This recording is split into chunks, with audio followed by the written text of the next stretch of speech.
How do you make films that are highly authentic, but also cinematic?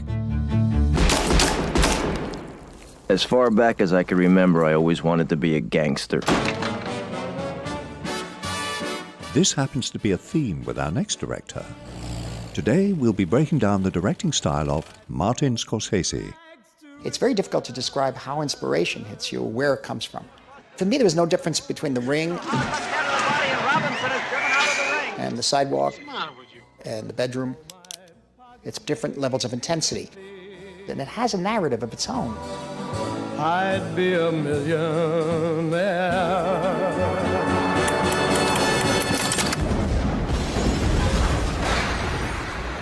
What do you think of that?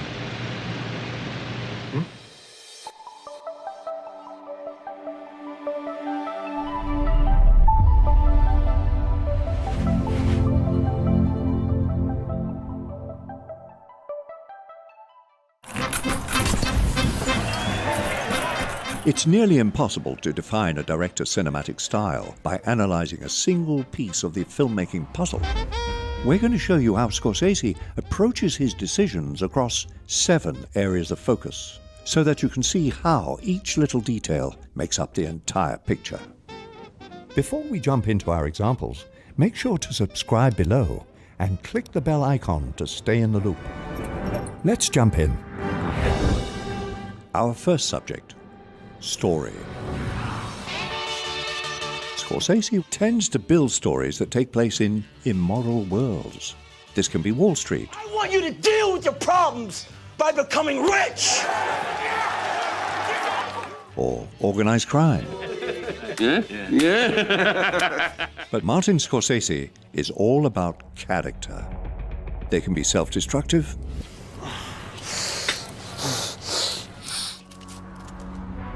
obsessive. More than anything, Scorsese loves flawed characters. Take Travis Bickle from Taxi Driver. Travis is surrounded by an immoral world. Cutting a bitch be cool. He is isolated, a complicated man who is both driven into madness by the world around him, but yet determined to take charge.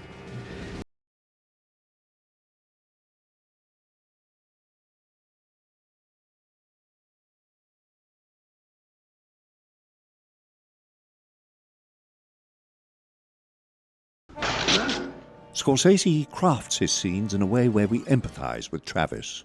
You sure a young girl. You should be at home now. You walk out with those fucking creeps and lowlifes and degenerates out of this. We believe his intentions are pure, even if we don't agree with his methods. That's it, man. Give me the rest of the fucking bread. So remember, if you want to approach story like Martin Scorsese, look for flawed characters, some of which live in immoral worlds.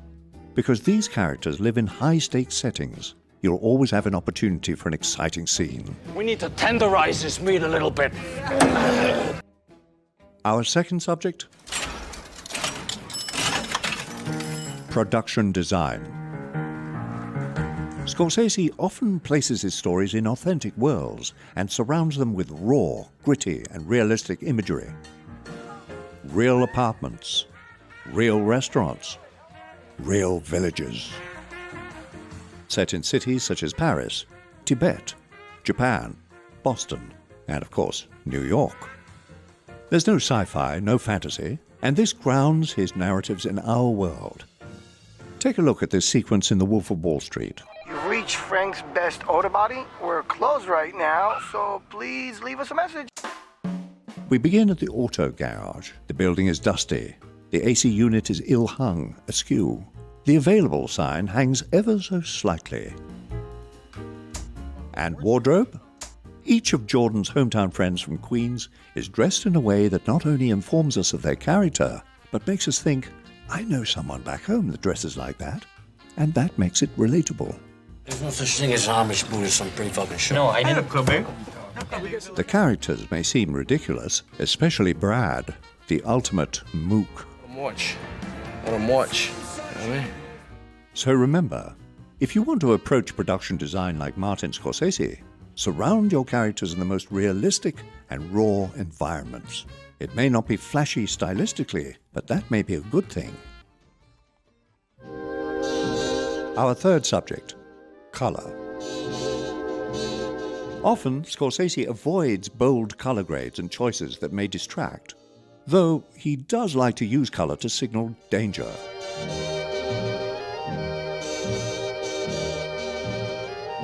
A color can be associated with characters as an identifying mark. Look at Sam Rothstein's suit. It's ostentatious. Color can draw unwanted or unintended attention. What are you doing on TV anyhow? You know I get calls from back home every fucking day. Which is a bad idea when you operate in an immoral and secret world. Let's take a look at Goodfellas. Nobody knows for sure just how much was taken in the daring pre-dawn raid. The gang has just pulled off the biggest heist of their lives. The FBI says $2 million. Port Authority police say $4 million. The city cops say 5. And when one of the gang members makes a large purchase... Isn't she gorgeous? They could have made the car white or silver or any other color, but he chose pink. Why? Because the point of the car is to draw attention. Don't buy anything, don't get anything, nothing big. The exact thing Jimmy was hoping to avoid. What are you getting excited for, What am I getting excited about? Because you're gonna get us all fucking pinched, that's why. What are you, stupid? What's the matter with you? I apologize. What's the matter with you? So remember, if you want to approach color like Scorsese, take advantage of color as a narrative device, something that not only elicits emotion on a psychological level, but also draws attention to your characters. Our next subject, cinematography. Great cinematography is a combination of many different techniques like lighting, camera movement, lens choice, and framing. Scorsese likes to use practical lights to help illuminate his scenes, which helps with the authentic look. He will use pans, tilts, zooms, and large camera moves to simulate and enhance the emotion of the scene. Take the camera work in Cape Fear. He will use a slow camera move to build dread and suspense, or a fast camera move to inject energy. If someone is surprised, he will amplify this with a quick push in.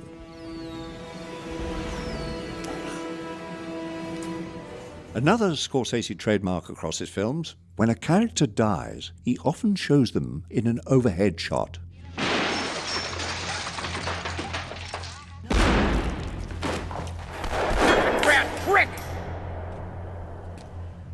You often get the feeling that these shots represent God or the afterlife.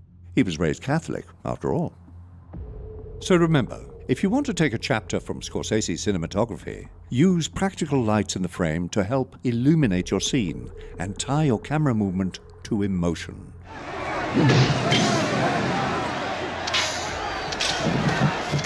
Make sure to check the description below for a free cinematography techniques cheat sheet that provides dozens of helpful tips that will hone your craft. For Scorsese, camera work isn't enough to make things cinematic. Howard Hughes is now editing some 25 miles of film. Our next subject, editing. Scorsese and his editor, Thelma Schoonmaker, have a few calling cards. One is their ability to cut out dull moments. There is a blistering pace and energy provided by the cuts.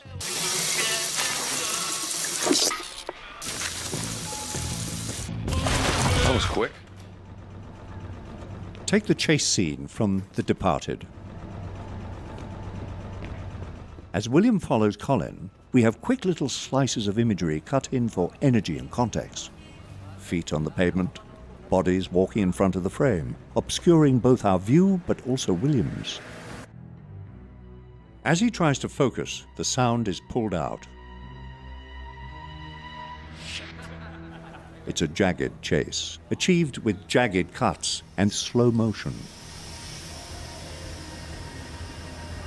The sudden appearance of a car, screeching to a halt.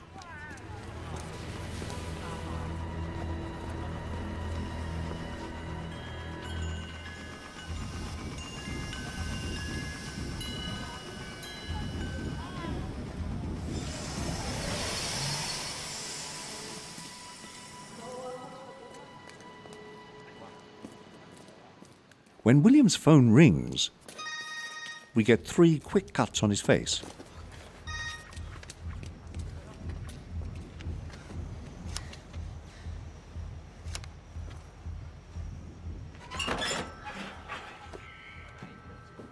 And as the tension grows and Colin readies his knife, the edit slows down.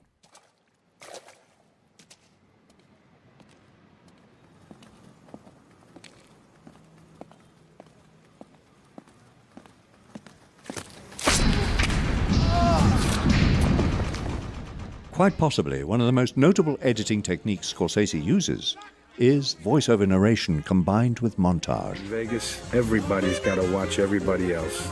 Take this scene from Casino. He uses his pans to blend cuts together, as if the camera were jumping around the casino floor. Watching the floormen, the shift bosses are watching the pit bosses, the casino manager is watching the shift bosses, I'm watching the casino manager, and the eye in the sky is watching us all.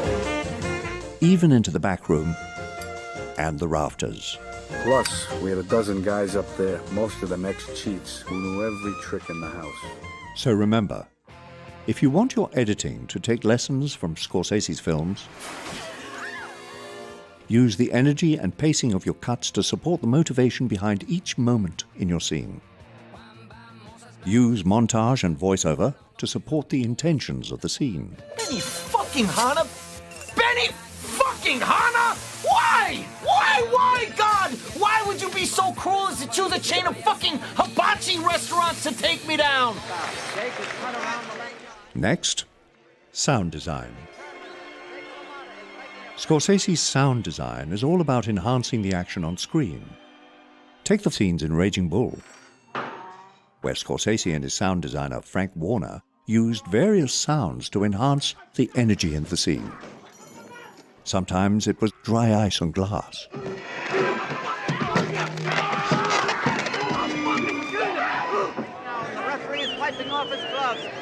He used the bray of an elephant during punches. Or a horse shudder.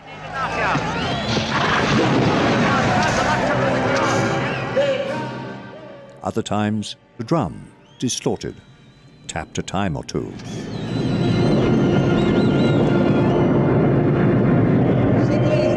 Scorsese often uses sound design to help mask or even punctuate cuts with the pop of the flashbulbs.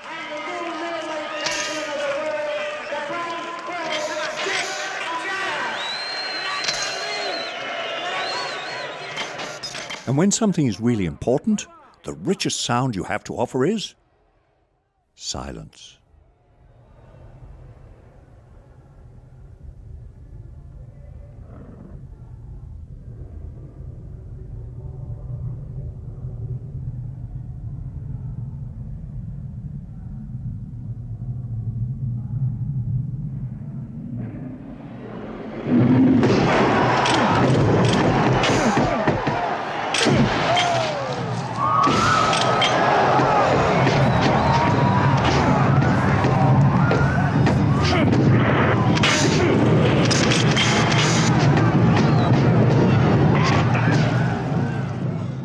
So remember, if you want to use your sound design to take lessons from Scorsese, use unconventional and exaggerated sounds to support the visuals.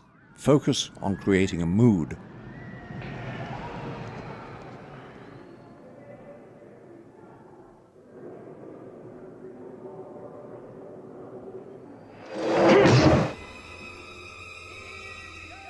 There is one more thing that Scorsese is known for.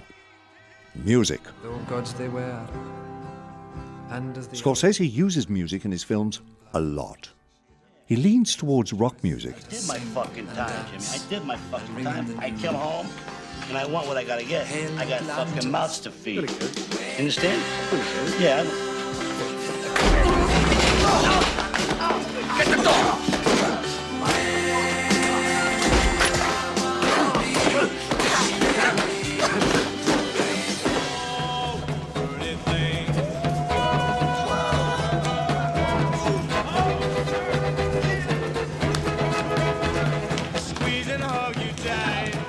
He's been quoted as saying he cuts his films to music, linked to his memories as a child, where neighbors had their radios faced towards the street.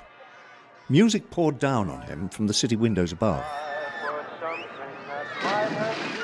and will often have scenes with diegetic music, which is when the source of the music inhabits the physical space of the scene.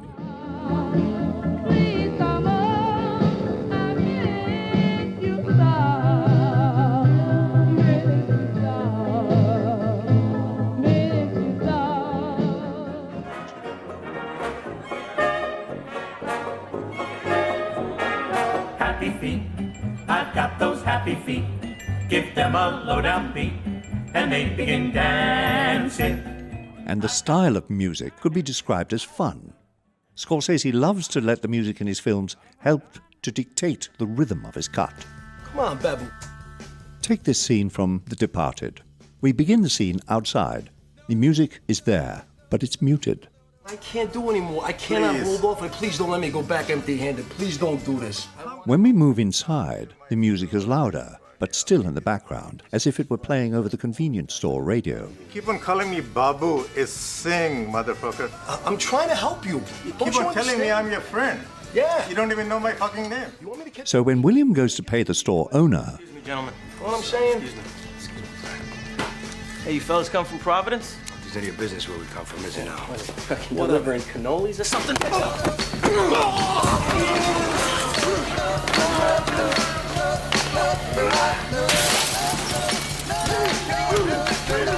The sound has been turned up, and the energy of the music matches the energy of the scene. What's wrong with this fucking country? Everybody hates everybody. So remember, if you want to use music the way Scorsese does, let the rhythm influence your cut. Build scenes that can have a diegetic source of music.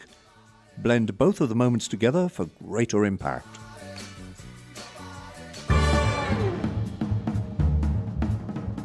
So how does Scorsese build films that are both authentic but also cinematic?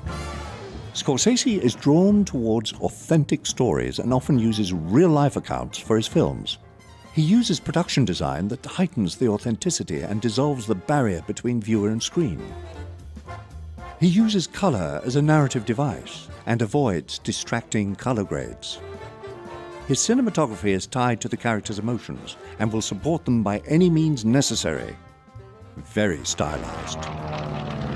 For Scorsese and Schoonmaker, there is a blistering pace and energy provided by the cuts.